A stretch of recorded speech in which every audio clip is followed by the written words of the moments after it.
ಒಂದೊಂದೇ ವಿಚಾರಗಳು ಸಂತ್ರಸ್ತೆ ಕಿಡ್ನ್ಯಾಪ್ ಪ್ರಕರಣದಲ್ಲಿ ಹೊರ ಬರ್ತಾ ಇದೆ. ಎಚ್ ಡಿ ರೇವಣ್ಣಗೆ A2 ಆರೋಪಿಯ ಹೇಳಿಕೆ ಕಂಟಕವಾಯ್ತಾ? ಬಗೆದಷ್ಟು ಬಯಲಾಗ್ತಾ ಇದೆ ಸಂತ್ರಸ್ತೆ ಕಿಡ್ನ್ಯಾಪ್ ಪ್ರಕರಣ. ಎಚ್ ಡಿ ರೇವಣ್ಣಗೆ ಕಂಟಕವಾಯ್ತಾ A2 ಆರೋಪಿ ಹೇಳಿಕೆ?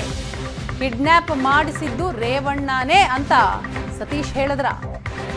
ರೇವಣ್ಣ ಹೇಳಿದ್ದಕ್ಕೆ ಮಹಿಳೆ ಕರೆದೊಯ್ದು ಬಿಟ್ಟು ಬಂದೆ ಅಂತ ಹೇಳಿದ್ರ ಸತೀಶ್. SITಯ ಮುಂದೆ ತಪ್ಪೊಪ್ಪಿಕೊಂಡ್ರ A2 ಸತೀಶ್. ರೇವಣ್ಣ ಹೇಳಿದ ಜಾಗಕ್ಕೆ ಬಿಟ್ಟು ಬಂದ ನಂತರ ಮಹಿಳೆಗೆ ಟಾರ್ಚರ್ ನೀಡಲಾಯ್ತಾ? ದೂರು ನೀಡದಂತೆ ಟಾರ್ಚರ್ ಮಾಡಿದ್ದಾರಾ ಎಚ್ ಡಿ ರೇವಣ್ಣ? ಇವತ್ತು ಸಂತ್ರಸ್ತೆ ಹೇಳಿಕೆ ದಾಖಲು ಮಾಡಲಿದ್ದಾರೆ SIT ಅಧಿಕಾರಿಗಳು. ಅಗತ್ಯ ಬಿದ್ದಲ್ಲಿ ಸಂತ್ರಸ್ತೆ ರೇವಣ್ಣ ಮುಖಾಮುಖಿ ವಿಚಾರಣೆ ಆಗುವ ಸಾಧ್ಯತೆ ಇದೆ.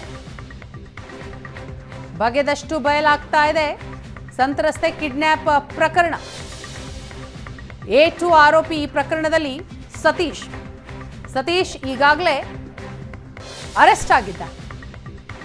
ಆತ ಕೊಟ್ಟಂತಹ ಹೇಳಿಕೆ ಈಗ ಎಚ್ ಡಿ ರೇವಣ್ಣಗೆ ಕಂಟಕವಾಗಿದೆಯಾ? ಈ ಬಗ್ಗೆ ಮತ್ತಷ್ಟು ಮಾಹಿತಿಯನ್ನ ಕೊಡ್ತಾರೆ ನಮ್ಮ ಪ್ರತಿನಿಧಿ ರಮೇಶ್. ಇದೀಗ ನಮ್ಮ ಜೊತೆ ಸಂಪರ್ಕದಲ್ಲಿದ್ದಾರೆ. ರಮೇಶ್, ಈಗ ಸಂತ್ರಸ್ತೆಯ ಕಿಡ್ನ್ಯಾಪ್ ಕೇಸ್ನಲ್ಲಿ ರೇವಣ್ಣ ಅವರನ್ನ ಅರೆಸ್ಟ್ ಮಾಡಲಾಗಿದೆ, ವಿಚಾರಣೆ ನಡೀತಾ ಇದೆ, ಜೊತೆಗೆ ಇವತ್ತು ನ್ಯಾಯಾಧೀಶರ ಮುಂದೆ ಹಾಜರುಪಡಿಸಲಾಗತ್ತೆ. ಆದರೆ ಮತ್ತೊಂದು ಕಡೆ A2 ಆರೋಪಿ ಕೊಟ್ಟಂತಹ ಹೇಳಿಕೆ, ಆತ ಏನು ಬಾಯ್ಬಿಟ್ಟಿರುವಂಥದ್ದು, ಇದು ರೇವಣ್ಣ ಅವರಿಗೆ ಕಂಟಕ ಆಗುವಂತಹ ಸಾಧ್ಯತೆಗಳು ಎಷ್ಟರ ಮಟ್ಟಿಗೆ ಕಂಡು ಬರ್ತಾ ಇದೆ?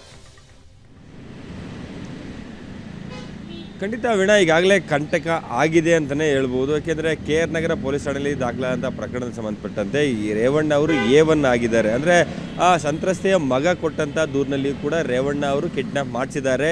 ಸೊ ಅವರೇ ಈ ಒಂದು ಕಿಡ್ನ್ಯಾಪ್ನ ಸೂತ್ರಧಾರಿ ಅನ್ನುವಂಥ ನಿಟ್ಟಿನಲ್ಲಿ ದೂರನ್ನ ಕೂಡ ಕೊಟ್ಟಿದ್ದರು. ಹಾಗಾಗಿ FIR ದಾಖಲು ಮಾಡಿಕೊಂಡಂಥ ಪೊಲೀಸರು ರೇವಣ್ಣ ಅವ್ರನ್ನ ಒಂದು A1 ಆರೋಪಿಯಾಗಿ ಮಾಡಿದರು. ಸೊ ಅದಾದ ನಂತರ ಸತೀಶ್ ಬಾಬಣ್ಣ ಅನ್ನುವಂಥ ಎರಡನೇ ಆರೋಪಿಯನ್ನು ಪೊಲೀಸರು ಅಂದರೆ KR ನಗರ ಪೊಲೀಸರೇ ಅರೆಸ್ಟ್ ಮಾಡ್ತಾರೆ. ಅರೆಸ್ಟ್ ಮಾಡಿ ಅವ್ರನ್ನ ಕೆಲ ಕಾಲ ವಿಚಾರಣೆಯನ್ನು ಒಳಪಡಿಸಿ ಅದಾದ ನಂತರ ಅಲ್ಲಿನ ಲೋಕಲ್ ಕೋರ್ಟ್ ಮುಂದೆ ಹಾಜರುಪಡಿಸಿರುವಂಥದ್ದು. ಲೋಕಲ್ ಕೋರ್ಟ್ ಮುಂದೆ ಹಾಜರುಪಡಿಸುವ ಮೊದಲು ಅಲ್ಲಿನ ಪೊಲೀಸರು ಆತನನ್ನು ವಿಚಾರಣೆಗೆ ಒಳಪಡಿಸುವ ಸಂದರ್ಭದಲ್ಲಿ ಆತ ಅಂದರೆ ಕ್ಲಿಯರಾಗಿ ಹೇಳಿದ್ದಾನೆ, ಅಂದರೆ ನನ್ನದೇನು ಇದರಲ್ಲಿ ಪಾತ್ರ ಇಲ್ಲ. ರೇವಣ್ಣ ಅವರು ಹೇಳಿದರು ಇಂತಹ ಮಹಿಳೆಯನ್ನು ಹೋಗಿ ಕರ್ಕೊಂಡು ಬಾ ಅಂತೇಳಿ.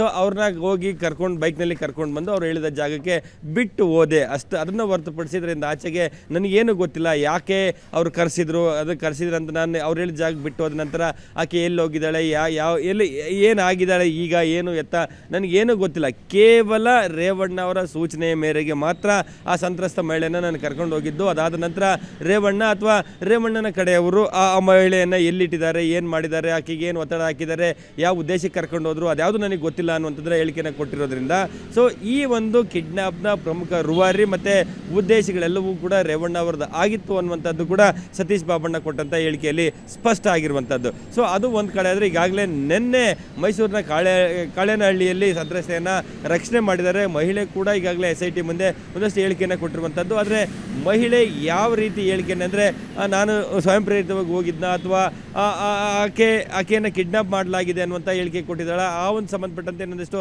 ಮಾಹಿತಿಗಳು ಹೊರಬರಬೇಕಾಗಿರುವಂಥದ್ದು. ಮತ್ತು ಆಕೆ ಒಂದು ವೇಳೆ ಏನಾದರೂ ರೇವಣ್ಣ ಅವರು ನನ್ನ ಒತ್ತಾಯಪೂರ್ವಕವಾಗಿ ಕರ್ಕೊಂಡೋಗಿ ಒಂದು ಫಾರ್ಮ್ ಹೌಸಲ್ಲಿ ಇಡುವಂಥದ್ದು, ಬೇರೆ ಬೇರೆ ಕಡೆ ಎಲ್ಲ ಒಂದು ಕಡೆ ಕೂಡಿಡುವಂಥ ಕೆಲಸಗಳು ಆಗಿತ್ತು ಅನ್ನುವಂಥ ಹೇಳಿಕೆಯನ್ನು ಕೊಟ್ಟಿದ್ದೆ. ಅದರಲ್ಲಿ ರೇವಣ್ಣ ಅವರಿಗೆ ಭವಿಷ್ಯ ತುಂಬ ಕಷ್ಟ ಆಗುತ್ತೆ ಅನ್ನುವಂಥದ್ದು ಈಗಾಗಲೇ ಸತೀಶ್ ಬಾಬಣ್ಣ ಕೊಟ್ಟಂಥ ಹೇಳಿಕೆಯಲ್ಲಿ ಸ್ಪಷ್ಟತೆ ಸಿಕ್ಕಿರುವಂಥದ್ದು.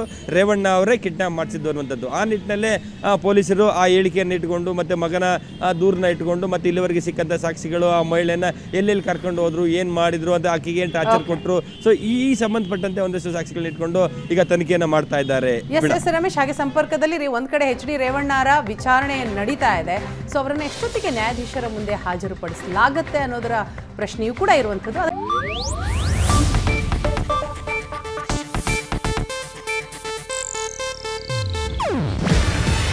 ಇದು ಏಷ್ಯಾನೆಟ್ ನ್ಯೂಸ್ ನೆಟ್ವರ್ಕ್ ಪ್ರಸ್ತುತಿ.